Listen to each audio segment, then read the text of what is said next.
Welcome back to the Collaborative IEP podcast. I'm Ashley Barlow, your host, and I am so happy you're here. This is going to be a funny one. So, we are going to talk about interoception. And if you don't know what interoception is, I'll just tell you quickly. We're talking about feelings. And you're going to learn a lot more, and you're going to learn it in a really quick amount of time. Because just before Christmas, we started this series called the series that kind of like the theme of it was, what can I teach you in a short amount of time? And the idea behind that was that I have this new product out called the IEP Guru Academy. And the IEP Guru Academy are these very short, very affordable video workbook sets that teach you very, very specific special education topics and special education advocacy topics in a short amount of time. And it was really fun. Oh, I taught you about behavior 101 while I was waiting for Starbucks. And then I painted my nails and told you something. I can't remember what it is. And today we are talking about interoception while I brew a cup of coffee. And we are also racing against the clock because Jack and I are heading out of town today. We're going to play a little bit of hooky and go visit my mom and dad. And Brandon has him dropping off Griffin at school because there's no parking spots in our little city with this amount of snow that we got recently. And so the clock is ticking because Jack's about to come home. And when Jack is excited about Key West, it's all hands on deck. So here we go. We are going to talk about interoception in the amount of time it takes for my coffee to brew and for me to look somewhat presentable. If you're on YouTube, yes, I did just step out of the shower. I was kind enough to get dressed and come downstairs for you. I have my coffee brewing in my little Ninja one hot brewer thing. And now I'm brushing my hair. Okay. Interoception. Interoception is part of sensory processing. I think most people consider it to now be a sense to be able to feel your feelings. I just found Jack's hearing aids, which is bad news because I need to put them on the charger. So we're taking a step away from the makeup. So the ability to interoception is basically the ability to feel your feelings, the ability to label them, to give them a name, embarrassed or whatever. The ability to ameliorate uncomfortable feelings with skills, strategies, tools, etc. And the ability to identify the feelings of others and then to modify your behavior in order to fit in this big, beautiful, messy world that involves other people.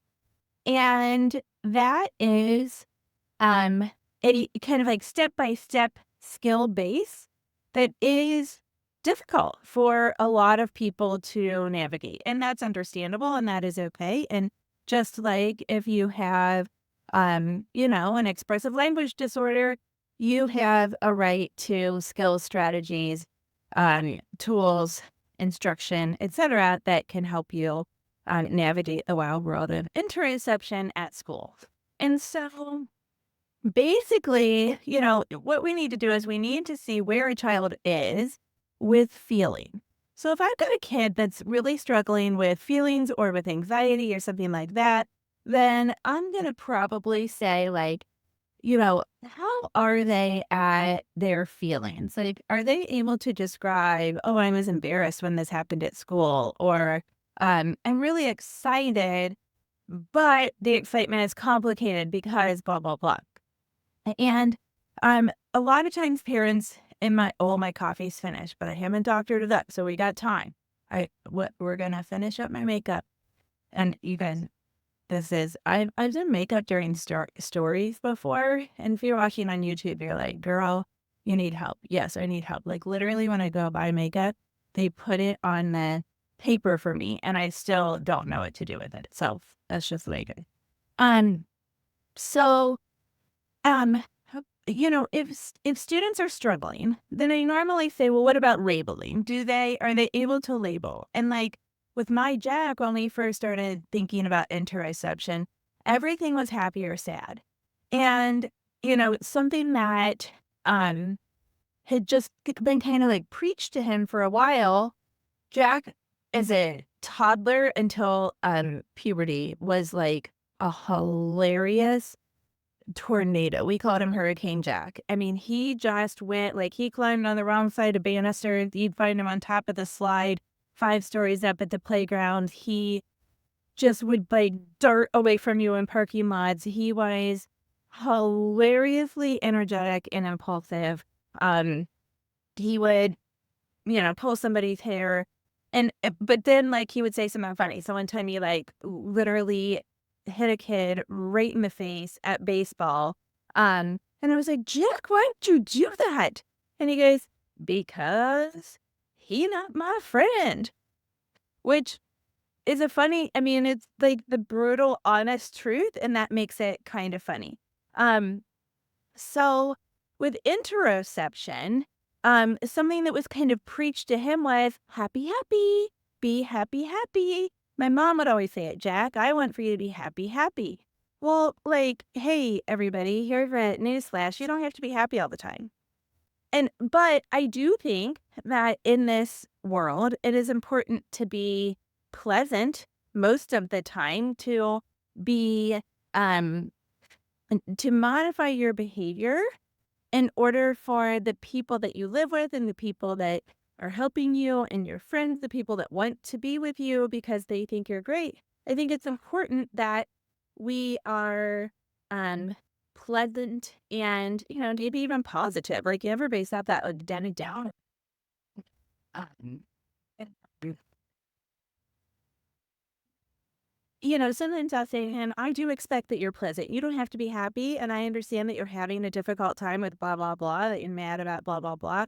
But you're going to have to shape up and get it together and control those emotions and deal with them, cope with them, and be pleasant on the outside for the rest of us. And if you don't want to be pleasant, if your body isn't able to, then go be unpleasant someplace else and access the skills and strategies that you need in order to regulate yourself to come back into this world.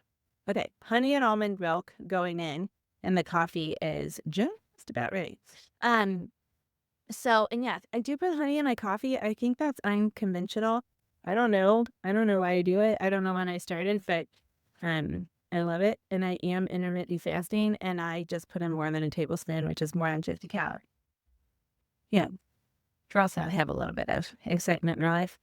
So the ability to describe your feelings is really important.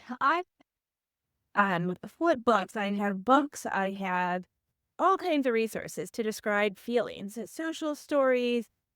We had stuffed animals for a while, all these things that would help us to describe feelings to Jack. He got pretty good at that pretty quickly. And I'll tell you that I think this stuff, my experience with my clients is they get tired of it pretty quickly. Like, really, seriously, nobody really likes to talk about their feelings all that much.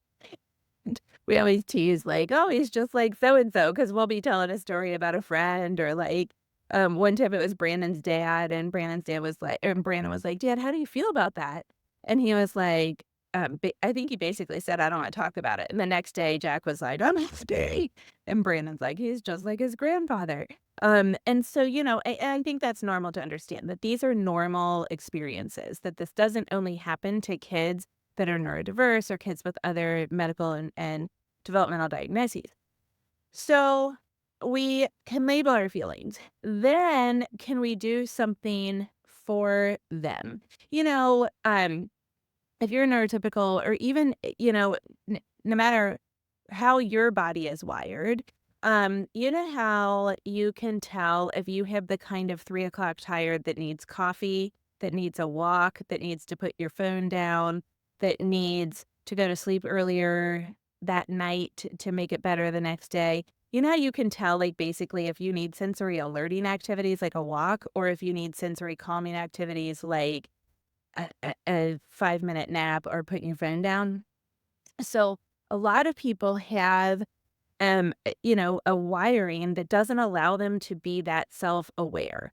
And so what happens is, your body is starting to give you signals that you are dysregulated. Maybe your heart starts to beat faster. Maybe your mouth starts to water. Maybe your face starts to feel flushed. Maybe your hands start to sweat and you don't feel those feelings. You aren't getting those signals from your body.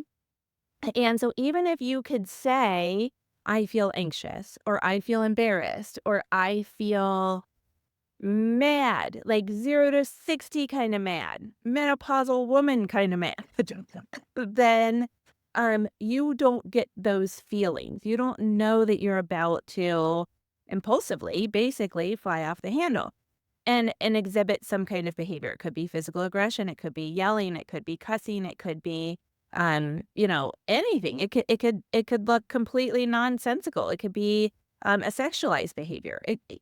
Our bodies all react to different, sensations differently.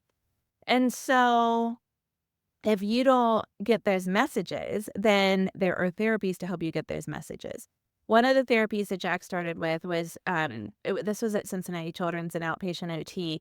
We did this thing where like we would take his heart rate and then we would run 3 laps around the clinic and then we would take his heart rate again. We would take his pulse ox and then we would jump on a trampoline for 30 seconds and then we would take his pulse ox again. So then he could understand like how his lungs felt, how his heart felt, um, that sort of thing. We did things like stick your hand in ice water. Oh, that's cold. How does your hand feel when it's cold? Can we describe it?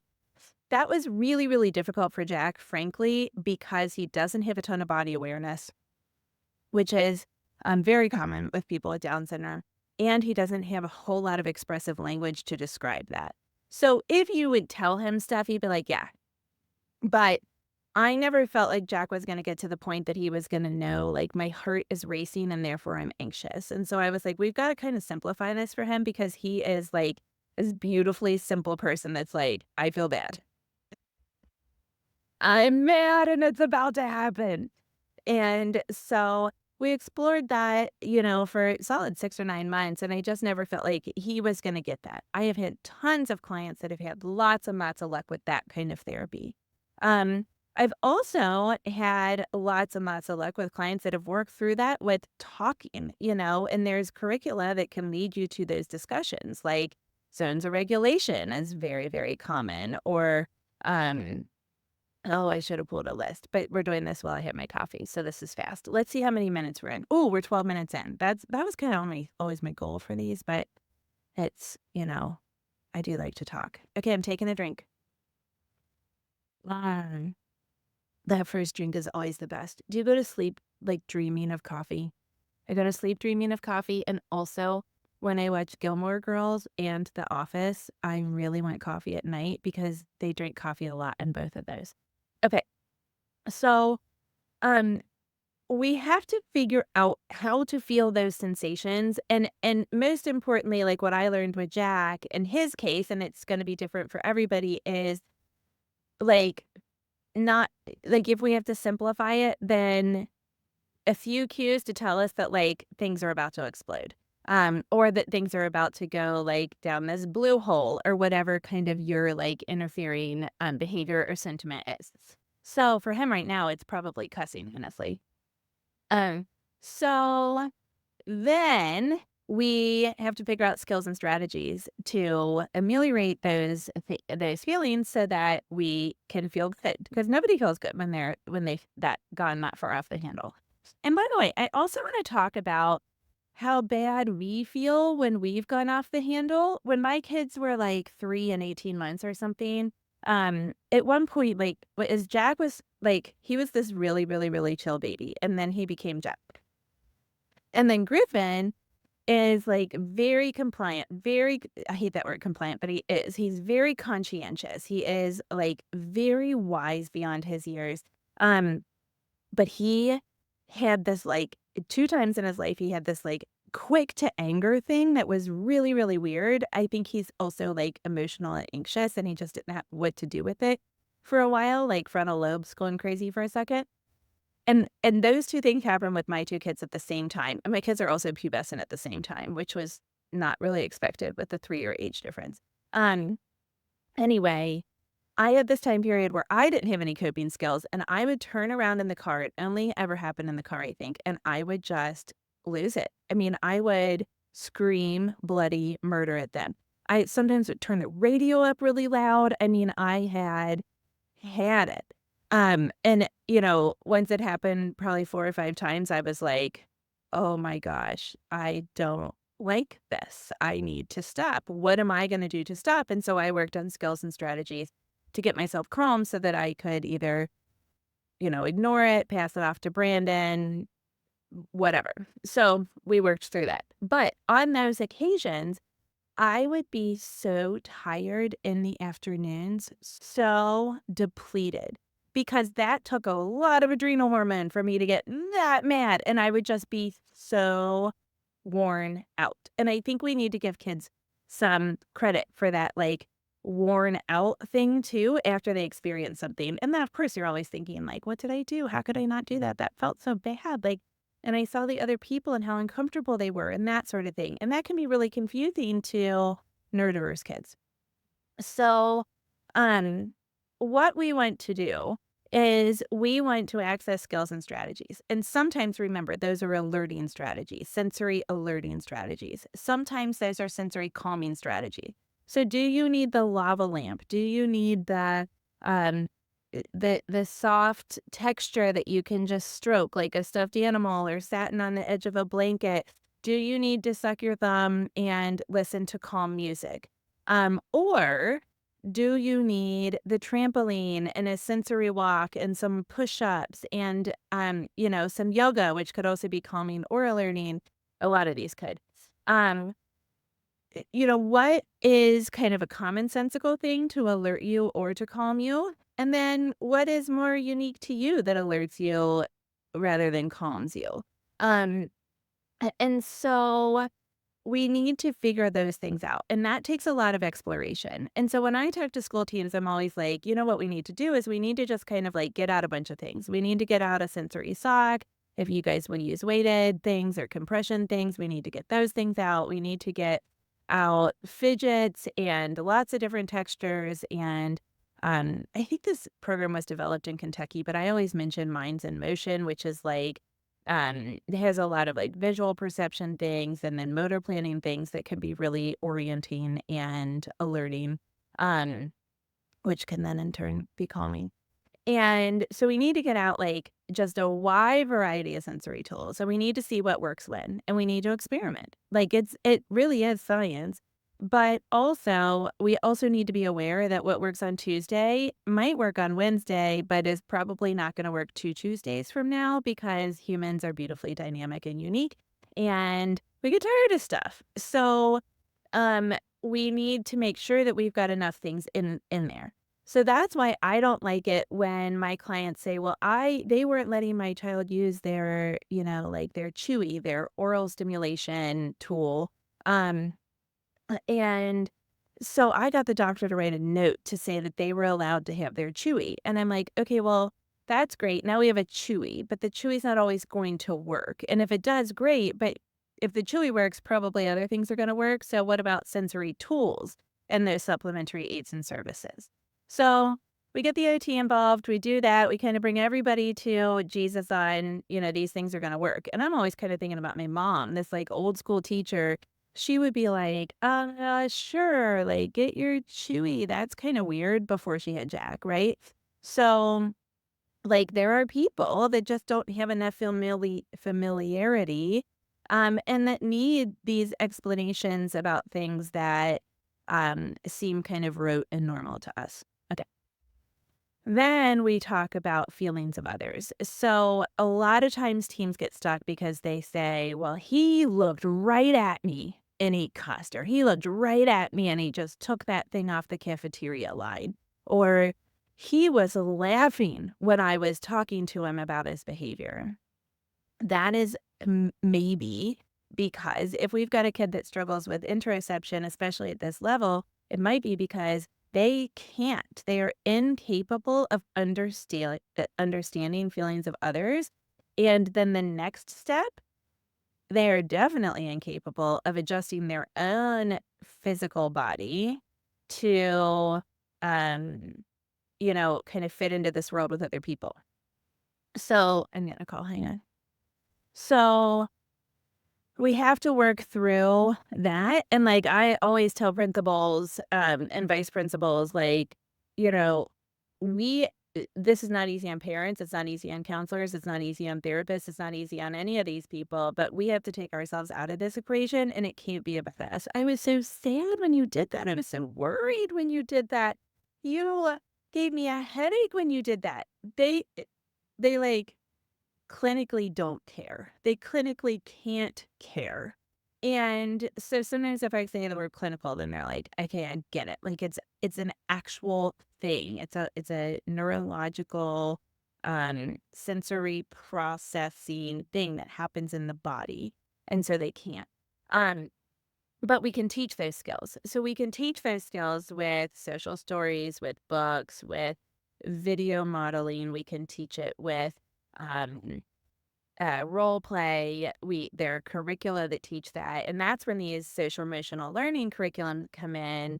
And there's all kinds of stuff all over Teachers Pay Teachers on teaching kids about the feelings of others. But first, remember, we have to know the feelings of ourselves, right? And then we can adjust the feelings of others. And that's when we come in with things like lessons on your volume, the volume of your voice, or how people like personal space, or we teach kids pragmatic skills. A lot of times with interoception, they just want a friend. Oh, I think I hear a door. And so, um, I'll put cards on their desk that say, "You are my friend." Imagine if you stopped hitting because you just wanted to say, "I like you, I like you, I like you, you are my friend." Or, "I want to read with you. Here comes Jack Barlow. Jack, I'm finishing up recording something and then I will be able to talk, okay? Hey, I'm recording something on the phone. You want to come say hi?" Yes. Yes, it's you. Fine. Okay. Anyway, I put cards on their desk, or I like a break card that has to be honored every single time. I need a break. I need out. And prevent not feeling, but I might not have the skills and strategies to ameliorate this feeling right now. So I'm feeling the feeling. I know I need out, and that's a good first step. So that is interoception. And the amount of time it took me to make my coffee, put on some makeup poorly, and brush my hair. And the amount of time it took everybody else to drop off Griffin. I will see you next week, same time, same place. Have a great week.